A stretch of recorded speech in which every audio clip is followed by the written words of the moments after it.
Debbie is our community educator. She's a support group facilitator, an early stage facilitator. She is a nurse that is well-versed in the dementia and Alzheimer's community, and we're so lucky to have her, and she will be leading the conversation today. So thanks for joining us, and I'll turn it over to Debbie. Thank you, Nicolette and Judy. I am so happy to be here and presenting to you all. It's one of the things that I do enjoy. I've been working with this population probably 6 years now. I've been in different settings, assisted living, dedicated units, and right before the pandemic hit, I was working in a daycare for people with dementia and Alzheimer's, which I thought was a wonderful program. It's so good for everybody. So I can bring a lot of different perspectives to the topics that I'm talking about. Behaviors really is one of my favorite areas because a behavior is really communication. If someone is acting up in a way that's not normal for a person, they're really trying to tell you something. And the key is trying to figure out what it is that they can't communicate in words, so it's coming out in different behaviors. So by the end of today, we are going to understand what a trigger is and identify some of the common triggers. And that means what set them off. You know, it had to come from somewhere, and that's what a trigger is. You will be able to explain the process for assessing and identifying challenging behaviors. You know, once we see a behavior, what exactly, if we can figure it out, set them off, and now what are we going to do about it? And finally, list strategies to address common dementia-related behaviors. So what are we going to do about it? That's what one of our goals for this program. Debbie, I just want to interject and share something that was shared with me. And I think it's very profound. Okay. And this was from a person who had a family member with dementia. Mm-hmm. She kept this, you know, like in her purse and in her wallet. It's the person that you're taking care of isn't giving you a hard time. They're having a hard time. Exactly. That is, I've heard that you know, expression before, and it's so true. You know, it's like, oh, you know, this is their life. It's, you know, so confusing for them. They are having, you know, their life is a hard time. So very good, Judy. All right, some triggers. You know, the triggers, remember, is the types of things that set off a behavior. One of the most common things is pain. You know, people with dementia or Alzheimer's can't tell you, ooh, I have a pain here, a pain here. They don't have those words anymore to express that. So how are we going to know? Well, look at their face. You know, is it happy smiling or grimacing? And, you know, that's something we look for. Overstimulation or boredom. We don't realize, and, you know, you try to have a family get together, a birthday, whatever, and you think, oh, this is going to be great to have all these people, you know, and, you know, with my loved one with dementia and Alzheimer's. And sometimes what happens, it's too much in that, you know, it's overstimulation, sounds from here and sounds from there and laughter from here. That becomes just too much to process. On the other hand, sometimes they're bored. You know, we haven't done anything, and, you know, one of the best things for a person with dementia and Alzheimer's is to have a schedule. Not a, you know, not big schedule, but simple. You know, you get up, oh, I have to get washed, I have to get dressed, I have to eat, take a walk, whatever it is that is, they do all day long, whatever you can do, a person, a loved one can do, it's a routine. People with Alzheimer's and dementia need a routine. It's very, very important. That was one of the things that did happen in the daycare, is we had a routine and did the best we could, and we did most of the time. We were able to follow it, and it's comforting for them. All right, fear or frustration. We can, express our fear, our frustrations, but someone who does have dementia or Alzheimer's really can't find those words. So what are we going to look at? We're going to look at the face.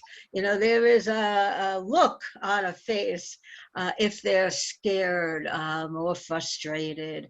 And, it really involves us really paying attention to what our loved one is doing. So we have to be aware of that. Unfamiliar surroundings. You say, oh, we're going to go over here, and it's not familiar anymore. It could be a place they've gone to, for dozens of years, but it's now not familiar. And that becomes fearful. And, they kind of either withdraw or they start with one of the behaviors. And finally, our last trigger is a complicated task.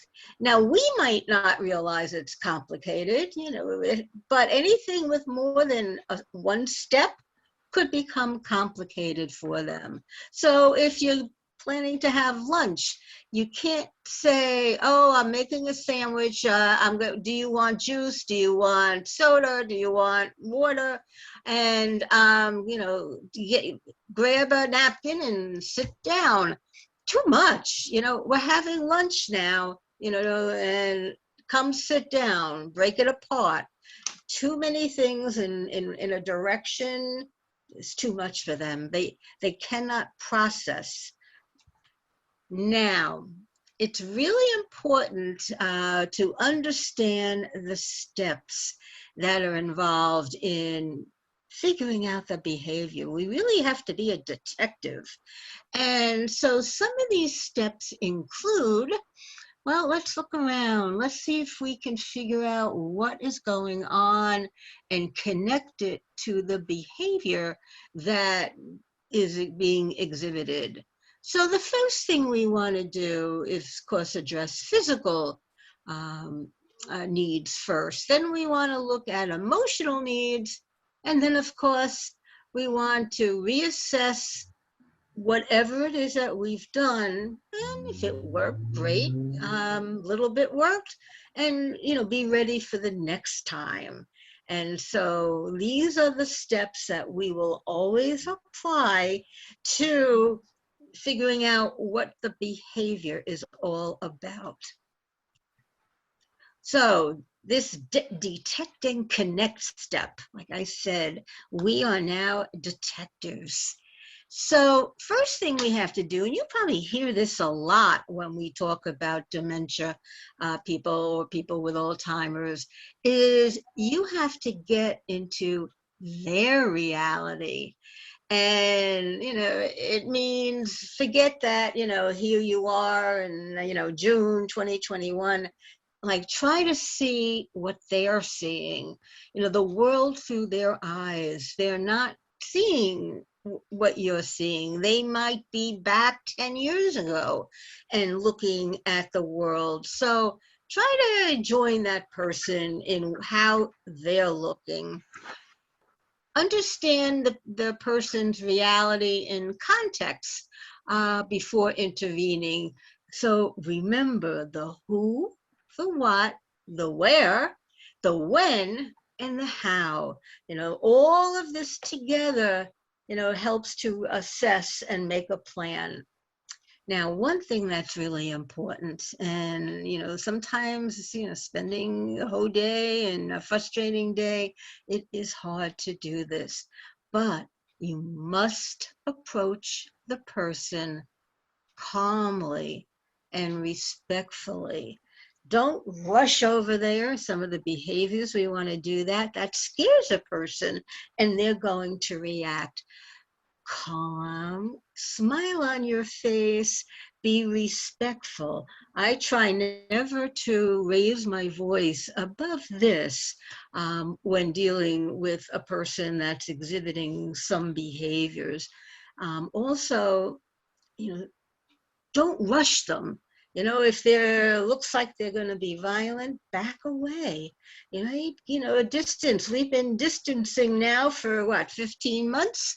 So socially distant with them, because if you go to approach them quickly, they're going to react. It's an act of defense. They don't know what you're going to do. So slow and calm and respectful. Sometimes I'll pull up a chair and keep that distance. I'll talk softly, or maybe not talk at all. If you talk softly and they're yelling and shouting, sooner or later they have to stop because they can't hear you. Or just be quiet, wait till they calm down, just you and them. And it does work, the majority of time. Okay, the question, if they're hard of hearing, all right, well, you're not gonna like rush them because you're trying to protect them or somebody else. Again, smile on the face is okay. Sit down. You don't have to say anything. And wait till it's calmer. And then you'll know from just, knowing them, how one normally deals with them. But, they can see you're not wild, you're not rushing them, you're keeping a nice, respectful difference. And whether you're talking to them or not talking to them, you're calm and it will calm them down. All right. And you're welcome. Okay, so in our assessment, in our detective experience, we're going to look at the physical needs first. And with most people that you're having, an association with, you're going to know about medical issues. If they're a spouse, a loved one, you're caring for someone. You want to take a look physically at what is going on. The other thing you want to look at is, are they hungry? Are they thirsty? Now, it's starting to get warm. People do tend to be more thirsty, and even more than that, they actually need to drink water, and they don't know that. They'll sit there all day and not drink water. If you ask them, oh no, I used to ask our people, and oh no, dear, I don't need any water, and it's 90 degrees out there and humid. What I used to do is just, depending upon how many people were there, is take a nice tray, fill cups with water. I used to put a little ice chip in it because they like their ice chips too, and just go around, and no choice. Here's a cup of water. All my waters were gone. How to get some more? So, they don't realize that they have to drink. They don't realize that they're thirsty. But we know that one can become dehydrated very fast. So sometimes you just figure out a way to do it. Also, lack of social interaction. That was one of the big things I heard from families during this pandemic, that they spent a lot of time by themselves or just with the loved one. There was no stimulation, there was nothing with other people. And the loved one can't entertain 24 hours a day. And from that, all kinds of things, different behaviors started. It it was a terrible time for all of us, and especially for our loved ones with dementia and Alzheimer's. And, so we really do want to look at those physical needs, look at the environment, vary those couple of days. We've had a couple of days with hot and humid. And, be aware that they don't realize it, they don't think they feel it, but it does affect everybody. And especially if they're wearing long sleeves outside, be aware and be careful. Now let's address emotional needs. Right? And again, you'll probably hear this a lot too. Focus on feelings, not facts. Throw facts out the window. What are they feeling? You're trying to figure out, where are they? They may not be where you are. Where is their, thoughts? Are they from now? Probably not. Last year, 10 years, probably 20 years ago, at least. So, you kind of have to forget you, look through their eyes. What are they thinking? What are they seeing? And try to understand the behavior that way. Now, you want to use your knowledge of the person and know their preferences, know what they like, know what they used to like, what they do, and that would help to come up with some interventions. And of course, and we say this all the time, redirect. That's another one of those key words, but it's what we do. We have to figure out how to redirect. And that means changing a topic. Oh, let's go over there. Let's, whatever season, look at the picture. Let's go outside, look at the flowers, redirect into something that is more, positive, that's happier, and change that behavior. It's trying to keep smooth, quiet, calm, and it could take a lot of energy, probably on both parts, but, redirect into something that will be calmer and that will modify that behavior. All right, Rose's mother. Let's hear what Rose has to say. She was part of the family. She'd fold towels, and she'd fold towels all day long some days. Just, put them back in the basket, and then she'd give them to her. Here's some more towels. And it may sound like it's cruel, but look, it kept her busy. It kept her movements going. It kept her, just kept her occupied, and it made her feel wanted and that she was contributing. We created a routine for her that worked for her around her agitation and, her sleep patterns. So every day she was in the same routine for the most part. And every day she did something. She was always in the kitchen every day helping do something. Sometimes she'd rinse dishes, but she was always near the kitchen sink because she spent most of her life in front of the kitchen sink. Now she was just doing it in different ways. And going for a walk, going out in the car for a drive, walking around the yard, watering plants. Those are all things that she did, and we just had her continue doing them. Okay, and so you hear schedule, right? Same things that they used to do, that they like to do. It's a routine, it's a schedule, and it's so important. And in this case, Rose's mother did a real good job. Rose did, about having a schedule. The schedule was safe. You didn't have to worry about, an injury.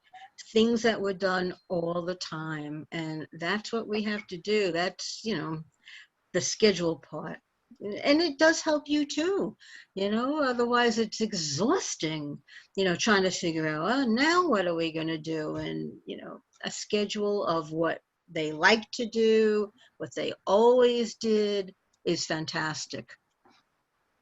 Let's talk about this reassess and plan for the next time.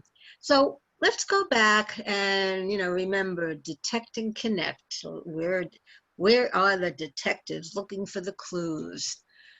Join the person's reality. It's not about June in 2021. It's about wherever it is their mind, their memory has taken them. And that's why we say join their reality. All right, so what went well in this redirection, and what didn't work? Evaluate that. It'll be all different next time, but for now, what went well and what didn't? And okay, well, what kind of adjustment are we going to make? And I used to call it plan A, B, whatever, because it worked this time, but what if it doesn't work next time? Now, what am I going to do?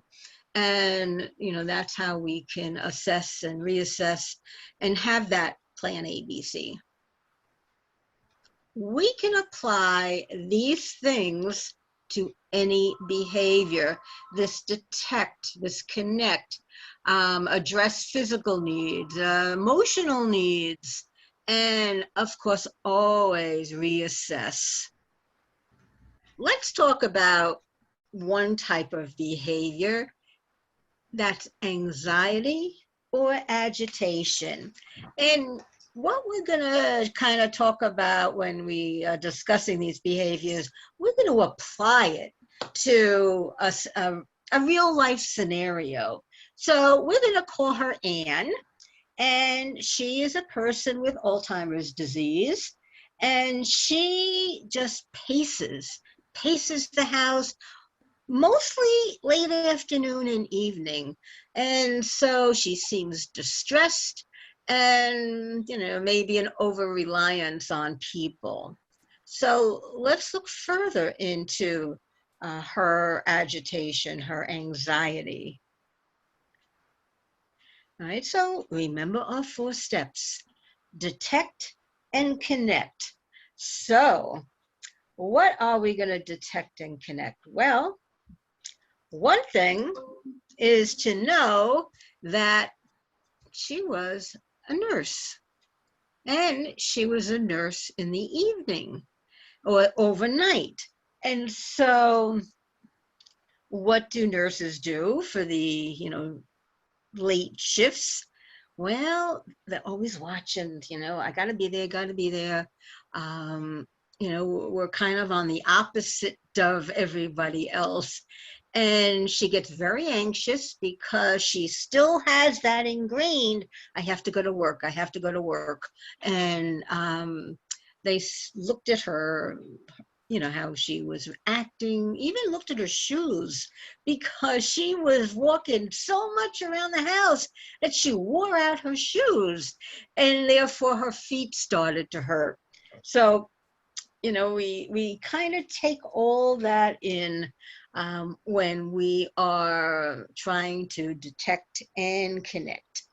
So let's look at some physical needs. Well, let's go back to those feet again. All right, if the shoes are worn, walking all the time, has someone looked at her feet? Are there sores? Is it bleeding? Is there an infection? That's one part of physical. Is she in pain? I don't know about you guys, but I know when my feet are bothering me or my shoes are bothering me, oh, everything bothers me. It starts with your feet, I think. And so take a look at pain besides the condition of her feet. The other thing is, of course, is she eating properly? When your schedule is opposite of everybody else, sometimes that doesn't happen. And of course, sometimes we're not eating properly. They used to try to give her a sandwich while she was pacing during what would be a dinner time. And, she'd take a few bites and that was it for that. So she wasn't eating properly either. So it's really whoever it is that you're observing, you have to kind of dig a little deeper. Why is she doing this? and try and figure it out. Remember, we're detectives. Emotional needs, why is this, what is upsetting her? Obviously, her mind thinks she has to go to work, and, she doesn't. How can we help her if that's so ingrained in her? Well, we could tell her she's on vacation. You don't have to go. You're on vacation now. And, hopefully that'll get her to calm down and realize she's not going to work without coming out and saying you're not working. You're on vacation. You can relax. And see if that worked. And if it did, fantastic. And of course, remember, well, that'll work so long. And let's see, what else we can also do to redirect her. Confusion or suspicion. And of course, that could be anything that you would think is, well, we've been doing this for the last 25 years, but not recognizing familiar people, places, or things, and accusing others of theft, infidelity, etc. And I'm smiling because I saw people do this all the time. You stole my green scarf, and in the middle of summer. So it does happen routinely, a wife to a husband or a husband to a wife. You are seeing somebody else. I know you are. That's why you're not doing whatever. In their brains, in their head, it's not logical, and it's never going to be logical. And, you have to understand that. So, let's figure out, what are we going to do with this, this confusion about people, place, and things. So what could we do? Well, physical, right? Here's our detect and connect. And, let's take a look at physical needs. What do we know about her? What did she do previously? What lifetime experiences has she been through? And see what you know about that. We can, see if something specific triggered it. And then try to look at the emotional needs. She's upset. She thinks whatever she thinks. So how are we going to deal with that? All right. So they need to be reassured. That's one of the most important things, is to assure them that, it's not in their mind, or, that it's okay. Let me see how I can help you. I'll look for this. Why don't we go over here where there's a movie on? Your friends are here. And, go at some point tell her, I looked, I found, I didn't find. They do put things in places that people do, in the strangest places. And, sometimes if it's a lost item, you can find it. If they're in a facility, you can ask, the staff if they've seen such a thing. I had an Aunt Mabel, and she could never find her money and was always going to the bank.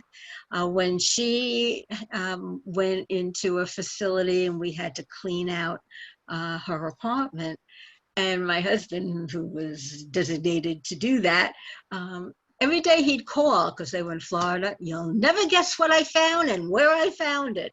And that's what it's almost like squirreling away. They put things away so no one will take it, and then can't remember where they put it, so someone must have taken it.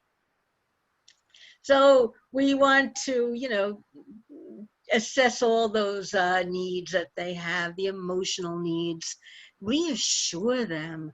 It's really important that you know, they feel that they're being understood, that you're not going to be critical and you believe them and, you know, reassure them. And of course, what are you going to do next time? You know, if this doesn't work, we used to have a couple of residents for a period of time, and not all the time, but there was a period of time where every night, you know, something was missing. Some of them were smart enough, they called the police and the police would show up. But, you know, this particular department, because we're in this town, were very well versed on people with dementia and Alzheimer's, and knew also, you know, how to deal with it. But you know, it's in their mind. They had it. It's not here. Someone must have taken it. But 95% of the time, that's not the case. Aggression. Aggressive behavior can be verbal. It can be physical. It could occur suddenly for no apparent reason, and it just may follow a trigger that you are not aware of. And this is a tough one because they, you know, aggression could be physical. They could pick something up to throw it at you, you know, physical hitting. It's a tough one to deal with, and I have dealt with it. And, you know, there's no easy way except, again, don't rush them. Don't, you know, like, especially sometimes it's more than one person, unless there is a fear of immediate danger to them or themselves, you know, or somebody right nearby, and back away, you know, little distance, talk softly. You know, I had a person, a client that picked up a footstool to throw it at me. Everyone else in the room was like, oh, you know, and I'm like, you know, I know you're not going to throw that at me. I was like hoping, but you know, I just stayed calm and waited until the little bit of agitation that he had seemed to be less, and immediately try to divert him. And, you know, having known him, he was part of our daycare. I knew him pretty well. And I'm like, hey, he loved Bonanza. Now, I don't recommend putting anybody in front of a TV for any length of time, but in this case, it was the one thing that I knew would calm him down. And I said, come on. And we went in a different room, and he was very calm. In fact, I think he fell asleep after that. So whatever, he was getting aggressive because too many people around saying too many things. And, you know, you just stay calm and don't rush him or her. You know, just be quiet. Just, you know, just take it easy. Okay, you know, I'm with you here, and it should be able to calm down that way. But it's a tough one because you're afraid you're going to get hurt. Somebody else is going to get hurt. They're going to hurt themselves. And, you know, dealing with it just takes you to not panic and not rush a person, and, you know, keep your distance. You won't get hurt that way either. And in my heart of hearts, I was pretty sure he wasn't going to throw that footstool at me. Did a little praying maybe, but I was pretty sure he was not gonna. He just needed to come down, to realize I'm not an enemy, and deal with it like that. All right, so we're gonna call our pretend people again, Anne, and we'll call him Andy. And we want to detect and connect, and, you know, look for the clues, what set the person off. It's probably something that, you know, normally you would not think of, but something did. And whether it's other people, whether it's the commotion in the room, or they wanted to do something and somebody was arguing with them, there's just, a zillion reasons why somebody becomes aggressive. And, understand that, look at the physical needs. And, again, that person could be hungry. And, some people, when they're hungry, blood sugar drops and, they get shaky and agitated and, things you probably wouldn't think of physically. Are they in pain? Are they tired? All the different things that could happen. You want to, take a moment and think about that.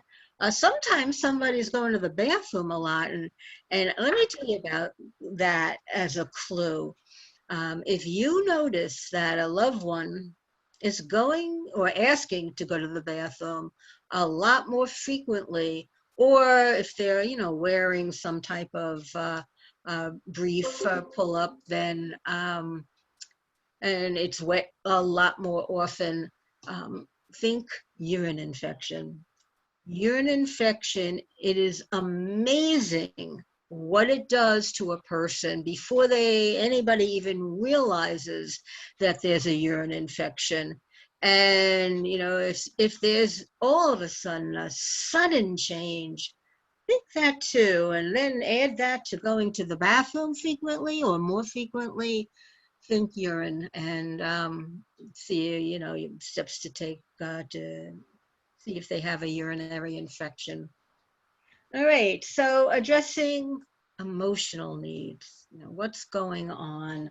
Do they need to be reassured? Obviously, to be calmed down. Look around, a lot of hubbub, as I like to say. Even in a daycare setting, sometimes we have a lot of hubbub. And same thing with if they're with a family setting and maybe kids are screaming, or, they hear outside, and it's just things that you don't even think of that could set off a behavior and cause, some type of emotional reaction. And of course, finally, reassess what we're going to do. If, great, did it work? Or great, did it not work? Or what are we going to do next time? And, have that plan A, as I like to call it, and plan B, and, help deal with it next time. For me, Bonanza was always, because it was a frequent thing, worked very well. But, take a look and see, what you can change, how you can assure them and, prevent a next time. Let's talk about Rose's mother.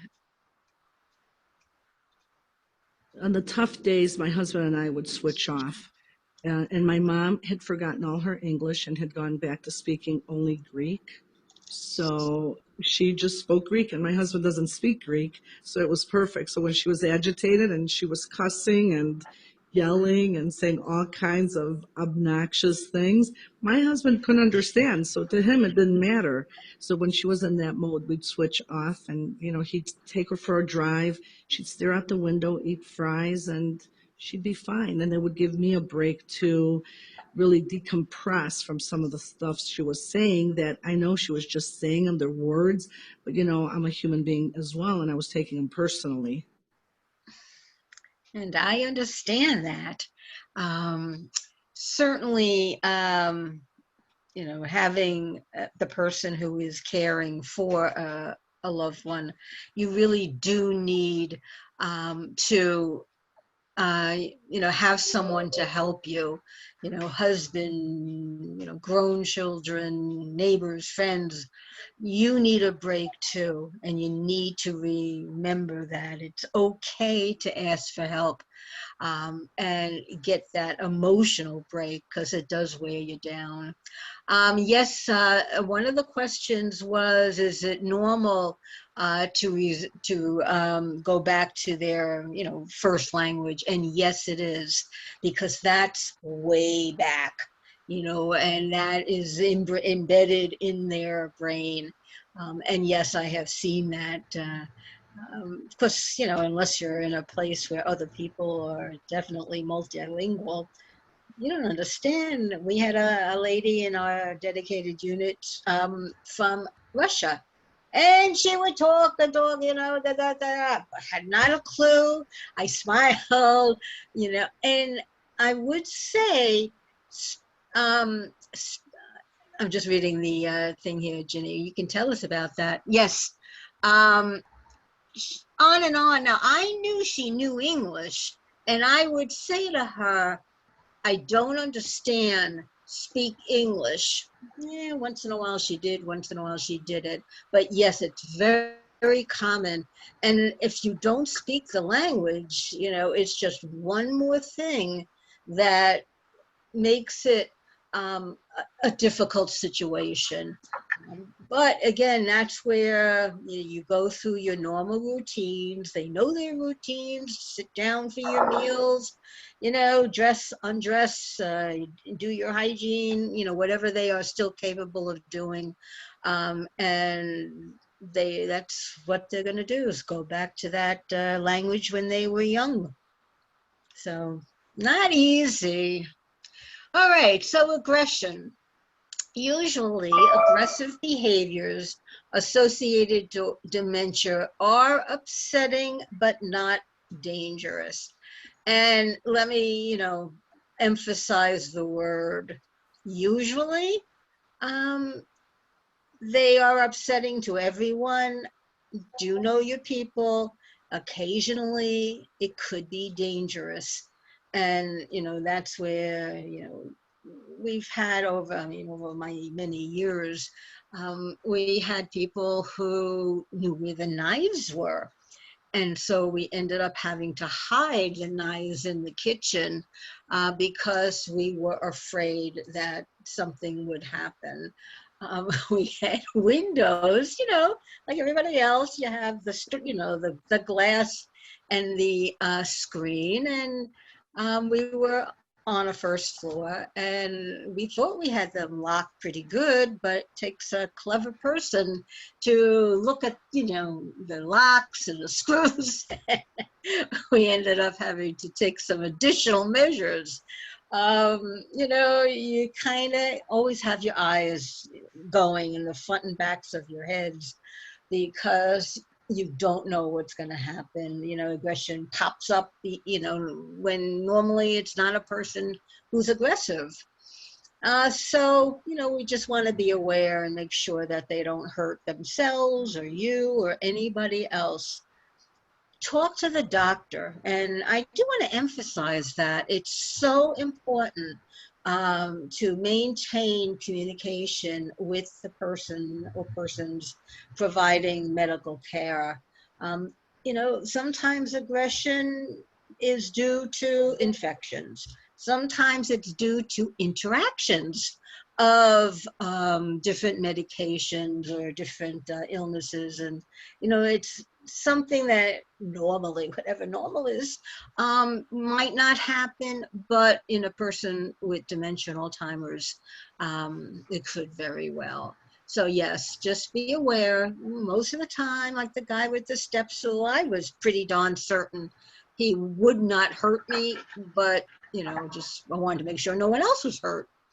And of course, so, speak with that doctor, have a ready, an ongoing relationship. And when necessary, call 911. If something is imminent, there are danger, someone has been hurt, call 911. And again, you should always let the police and ambulance people in the town in which you are living know that you are living with a person or caring for a person with dementia or Alzheimer's, that they flag that. They know when they hear, that they need special care, or, the person themselves calls, which has happened too. They walk into a situation, knowing what's going on instead of guns drawn. Repetition, saying the same thing over and over and over and over. it can drive you crazy. We've had people like that. First of all, you have to remember, they do not remember if they ask the question, and if they ask the question, they don't remember the answer. So it is an over and over thing again. And it's definitely can wear on your nerves. So what can we do about it?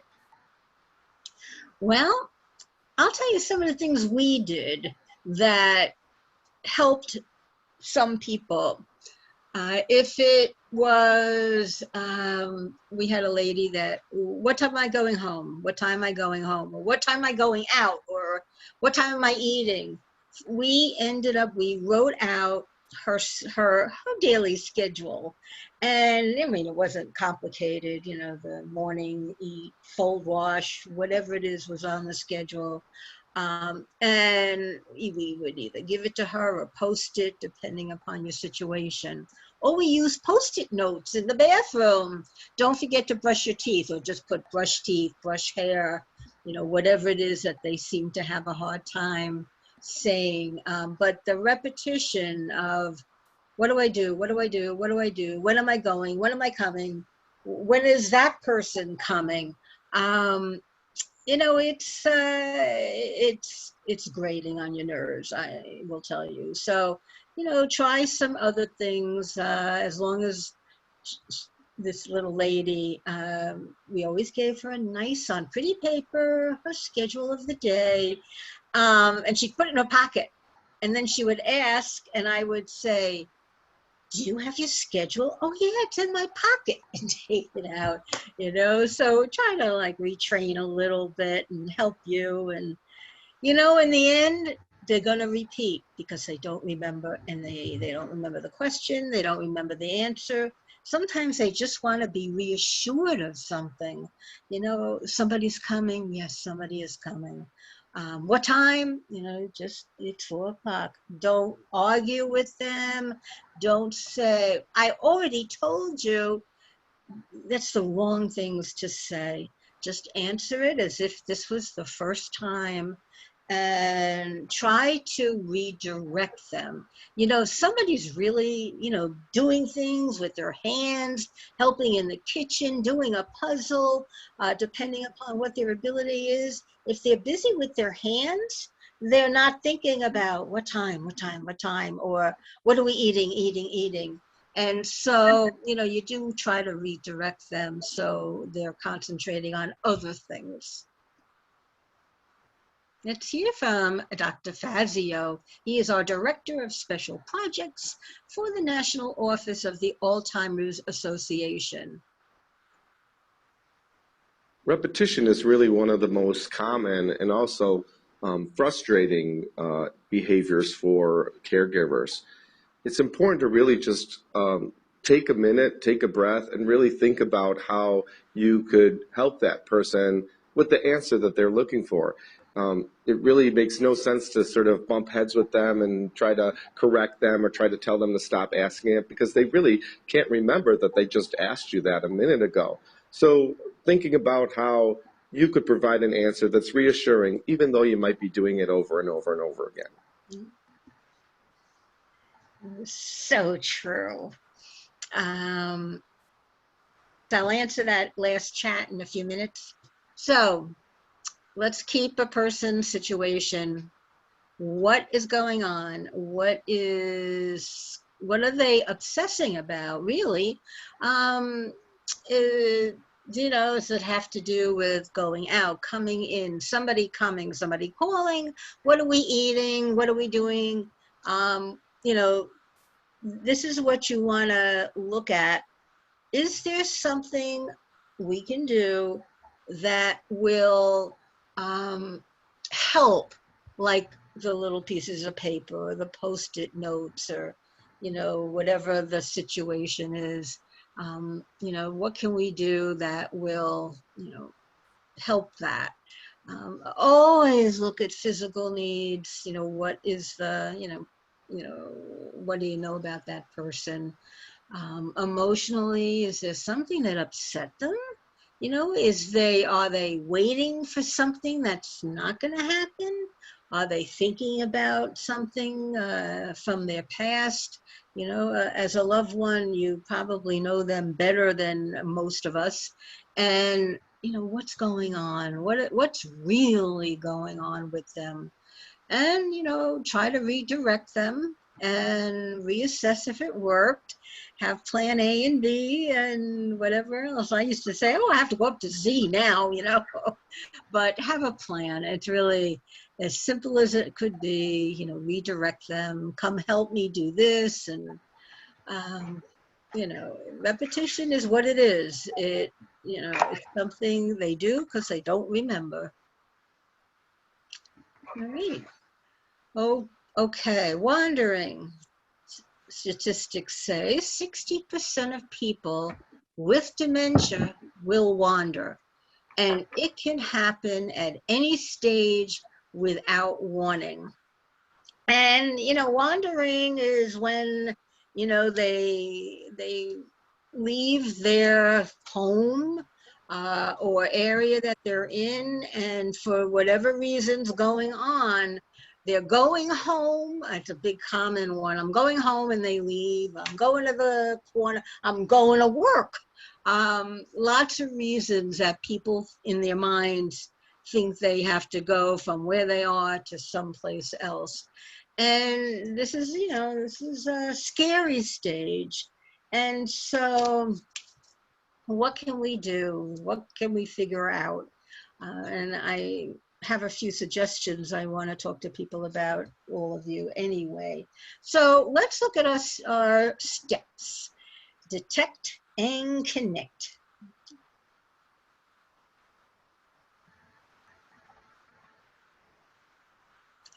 All right, first we're going to hear from Beverly about her husband, Amos. Beverly? Later in this journey, and I call it a journey, he decided that he was going home to his wife. And one New Year's Eve, he looked out the window and there was a house down the street that had all the lights on, and he decided that that was his house. And it must have been, I'd say, at least 2 below zero. And he was going to leave. I had a double lock on the door, but I had left the key in, and he decided he was leaving. And I said, well, Amos, I'm your wife. No, you're not. My wife is waiting for me. And he would laugh when I said that I was his wife. So he got up and I said, Amos, I'm going to call the police if you walk out the door. And Amos, in his usual manner, said, you do what you have to do. And he walked out the door. Well, he walked out in his house shoes 2 blocks down the street, and I got in the car and drove around. It just so happened that it was a neighbor's mother, and she knew what was happening, and she talked to him, and we got him back in the car and drove him home. All right. And a couple of things there. They want to go someplace for reasons that were way either in the past, or in this case, she was his wife, but in his mind, he's thinking of somebody, I guess. And, you know, she did good. She did the right thing. One thing she did, and I want to make sure I emphasize this, is she spoke with her neighbors. Now, your neighbors don't have to be your friends. You know, I have 3 neighbors, you know, very nice people, but, you know, I wouldn't say that we, you know, get together every day or whatever. Let the neighbors know of your situation. And if you know, say to them, if you see him or her outside by himself or herself, please call, because that would not be a normal thing for them. And so trying to let whatever neighbors you can, you know, be aware of, you know, what is going on with your loved one. The other thing really important to do, and I did touch on it before, is to talk to your police department and talk to your local ambulances in your specific towns. Now, some towns do have programs, but when you talk to them and you tell them the situation, and, you know, as I said before, if they have to come to your house, they, you know, they're not going to come with, you know, their guns out and ready to shoot. They will understand that in this house is a person that has Alzheimer's and dementia, and it's a different kind of situation. I actually trained first responders a number of years ago on, you know, what to do, how to approach them, you know, how to make sure they can't punch you. And, you know, as much as they first, you know, had a few comments, because I'm tiny, which you can't see here.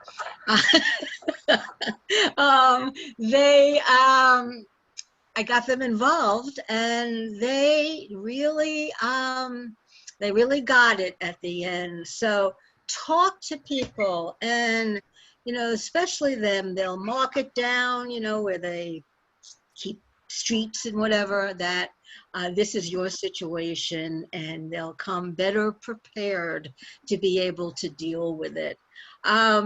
You know, wandering does happen, and one of the things, and actually someone who had a loved one with dementia and Alzheimer's told me about it, is if you put a dark mat outside the door, you know, you'll have it, they, you know, to brush your shoes off before you come in the house. For a person with dementia and Alzheimer's, it looks like a hole. You know, they don't see it as a mat on cement or a porch or whatever. It looks like a big hole, and they're afraid to step on it because they don't want to fall in a hole. And so that was a practical solution. You know, trying to make sure, as our last video segment said, that you have locks in places where hopefully they can't see it or find it. And, you know, you've done everything you can at that point. And a person will wander, and hopefully, you know, everything will be fine. You know, put bells on the door so you can hear a door open. That's another suggestion. So, you know, look at their physical needs, definitely address their emotional needs. What is the reason they think they need to leave and go someplace else? You know, see if what you're doing is working.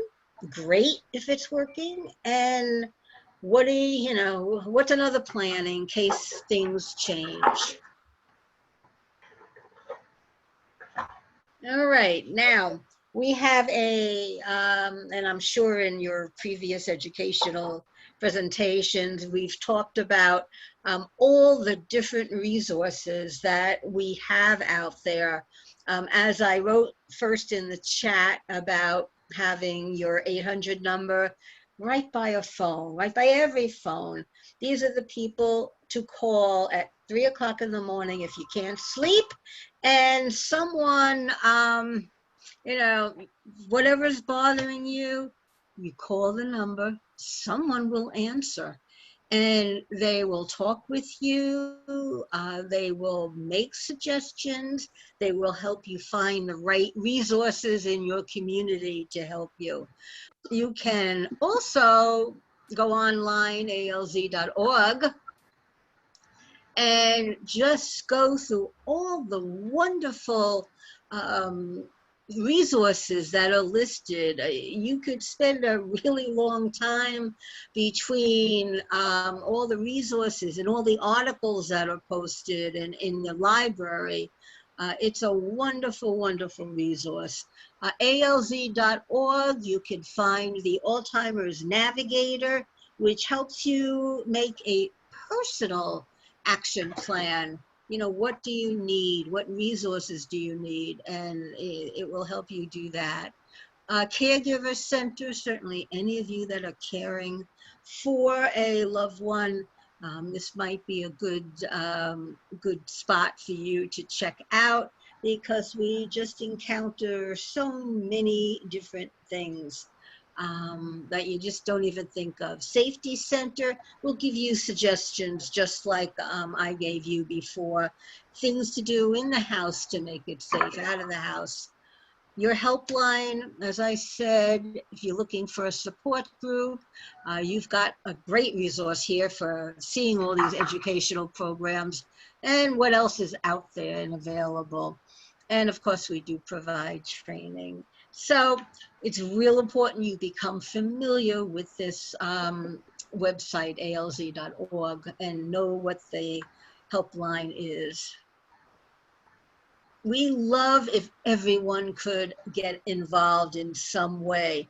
Right now, we are in our, pretty much towards the end of our longest day. That is one of our biggest activities in which we raise funds for research and education. And, you know, some of you might have heard about the research that led to a new drug being announced last week, I think. Also, the walk to end Alzheimer's. Again, it's a beautiful event where people gather. Now, of course, the last year we couldn't gather like we did because little pandemic to deal with, but a lot of people did a walk right in their own neighborhoods. It's to raise awareness again, raise funds, again, to promote that research and that education. Be an advocate. It's one of the things that I've started doing, and it's really you don't realize what goes on behind the scenes.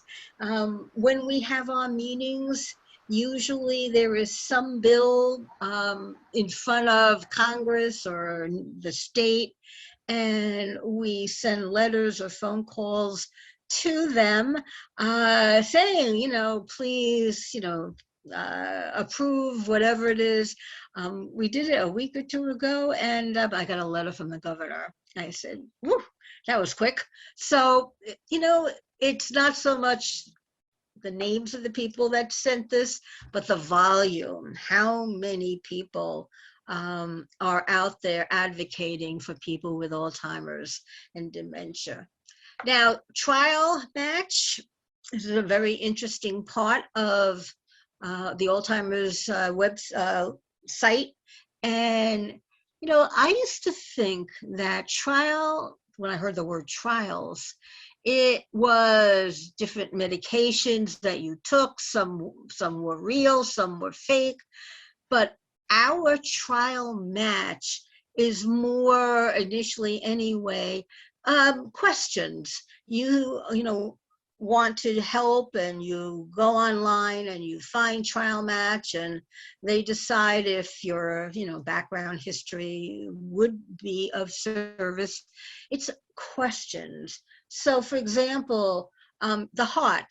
Do you have high blood pressure? Do you have high cholesterol? Do you have heart disease? Because there is a correlation between the heart and the brain. And so, you know, putting together and hearing statistics show, this is partly where they get statistics from. Sure, down the line, if you are a person with dementia and Alzheimer's, and there is clinical trials going on, you know, and that's what happened before this new drug was announced, then fantastic. But you can try it, just answer certain questions. Again, it makes correlations that are used for research. Sandra's mother. Okay, Sandra. Everyone's situation, I'm sure, is different. You know, my mom was a shaker and a mover. She would do whatever needed to be done. She loved to cook. She can't cook anymore. You know, she loved to keep her house clean. She can't do that anymore.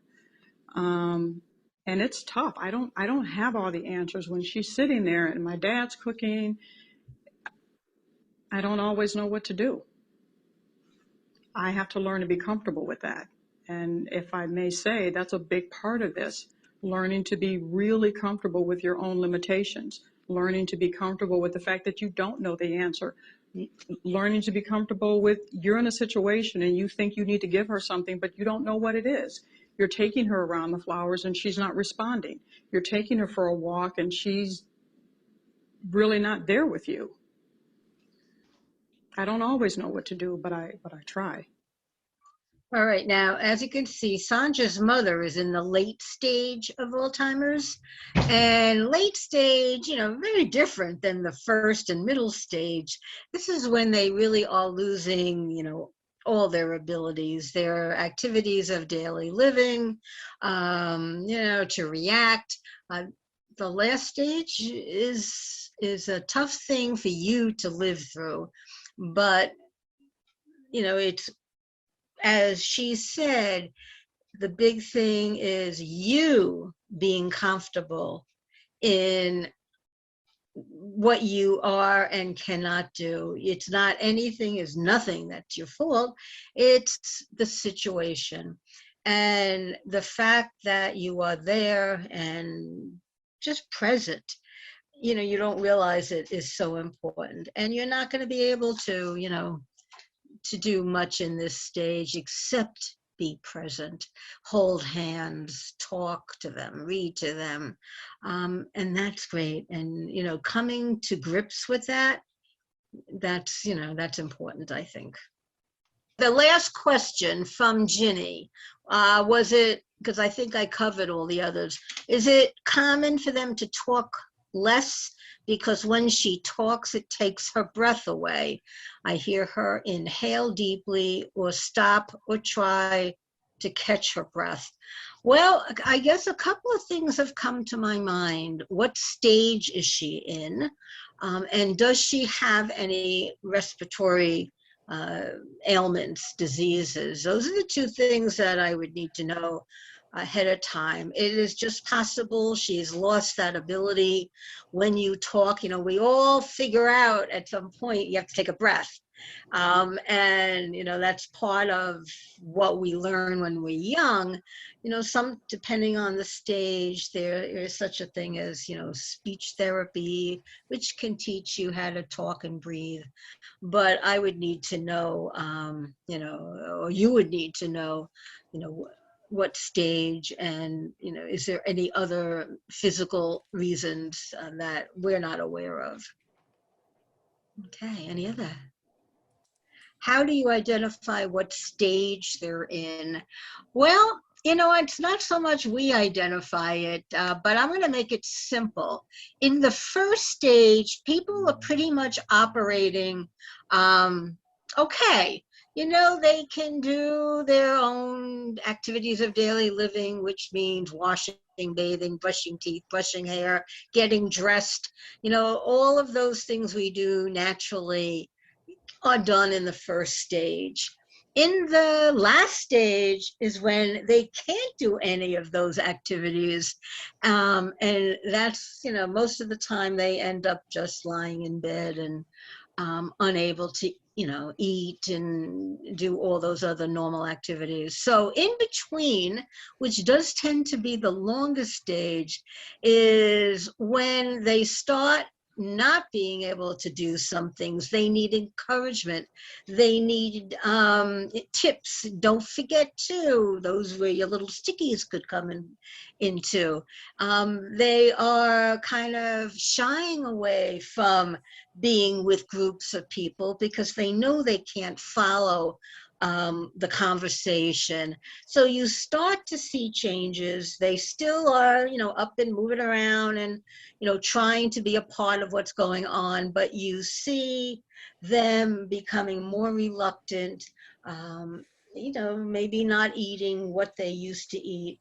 And, it's a long stage usually. So, they're in that for quite a bit. Okay, I hope that that helps there. So I'm just going to say thank you to Debbie and thank you to Nicolette. Wonderful presentation and so helpful. So I thank you all, and I thank everybody that came. I do want to let everybody know we're going to be planning on offering some more Alzheimer's programs in the fall. So you can be watching for that.